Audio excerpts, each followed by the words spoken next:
Tonight, 8 new cases of COVID-19 point to transmission of the virus reaching new districts on island.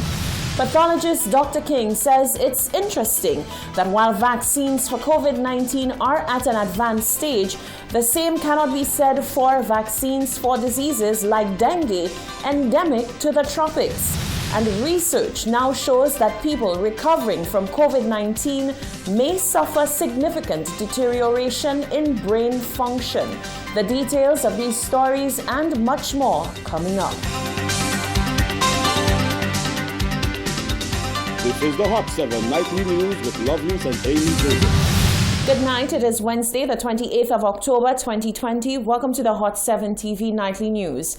I'm Lovely St. Amy Joseph. Thank you for joining us.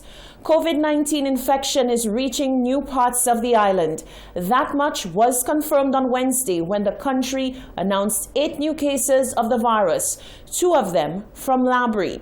The citizenry is at a stage where they expect a daily increase in the number of COVID cases, and that has been quite accurate in terms of the influx of cases since community spread of the virus. Rochelle Gonzalez begins our reporting. In what has become the new normal in the COVID pandemic, the Ministry of Health continues to make announcements of new cases of the disease. On Wednesday afternoon was no different as the island's Chief Medical Officer, Dr. Sharon Belmar-George, announced the confirmation of 8 new cases of COVID-19. This brings the total number of cases diagnosed to date in country to 73, with 46 active cases isolated and in care. The CMO gave the breakdown of the new cases. 5 of the cases are female and 4 are male. Their ages range from 12 years to 55 years. These cases are from Vieux Fort, Castries, and Gros Islet districts. All of the cases were placed in quarantine after testing while awaiting results. A link has been established for 5 of the cases to individuals who had been diagnosed with the virus thus far. Investigations continue into the link of the other cases.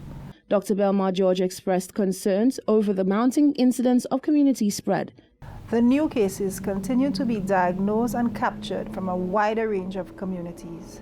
This situation requires that we all need to constantly stick with the behaviors that can keep us at low risk. We need to keep ourselves on alert, particularly when we are in places where we are comfortable and where we have frequent contacts like our workplaces.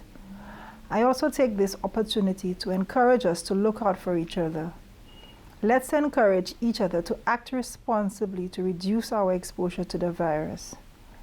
Anyone with respiratory symptoms like cough, fever, and sore throat should not be at work or in any public place. It is important that people who are unwell seek care promptly at the closest community respiratory clinic. Meanwhile, on Tuesday evening, the CMO also released a late press statement where she announced the confirmation of 2 new cases. Today, Tuesday, October 27, 2020, the Ministry of Health and Wellness received confirmation of 2 new confirmed cases of COVID-19. This brings the total number of cases diagnosed in country to 65. There are presently 38 active cases isolated and in care. Case number 64 is a 15-year-old female from the Castries district. Case number 65 is a 36-year-old female from the Babonneau district.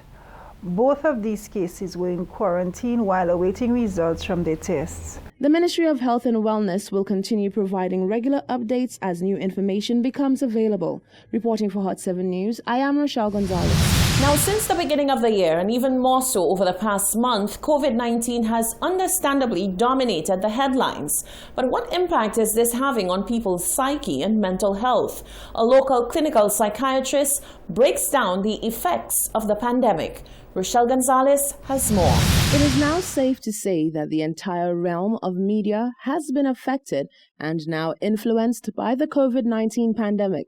As long as you switch on to any media source, whether listening to the radio, watching the news, daytime TV, and or even films, you will see or hear of the disease.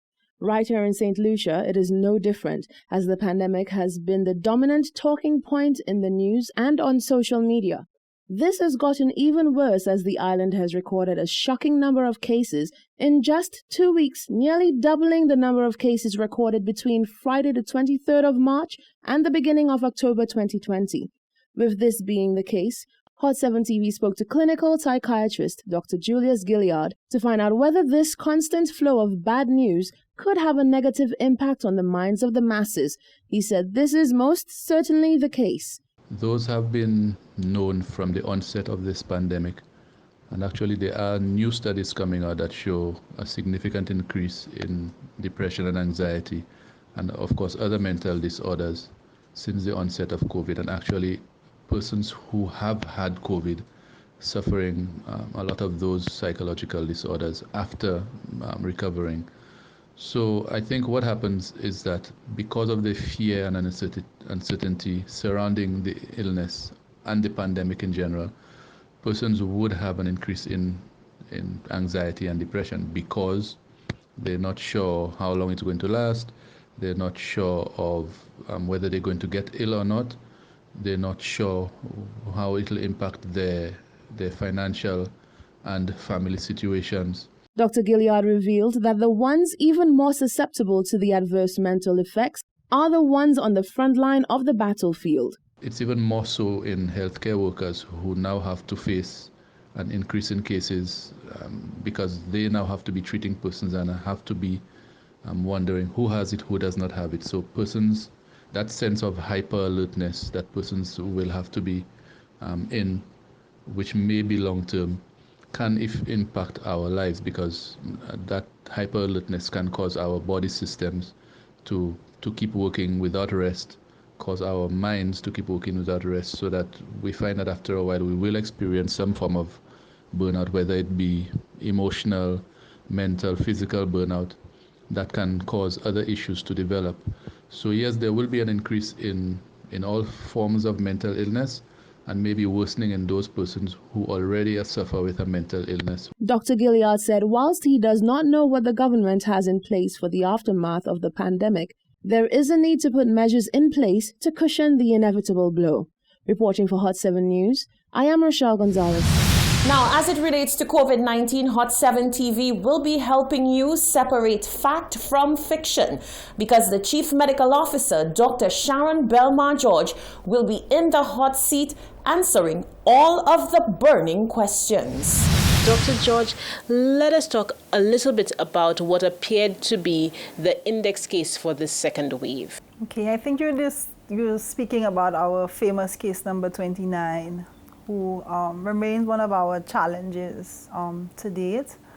This is probably through our contact tracing process, the one case that we were not able to, within 24 to 48 hours, link completely and to be able to contain because of a lack of cooperation from the part of this case. However, with our work in the community, we have been able to come up with a number of leads as to how it was possible, and also a number of possible links to other cases through a lot of the community work and the support of some of the community leaders within that area.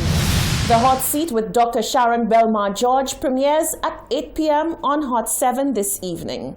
Stay with us. Still to come, the Police Welfare Association says the Commissioner's decision not to suspend an officer charged with murder was a reassuring example of good judgment. Dr. King calls for researchers in the region to prioritize research for a dengue vaccine. And St. Lucia welcomes the first TUI flight from the UK for the 2020 winter season. That and more coming up after the break.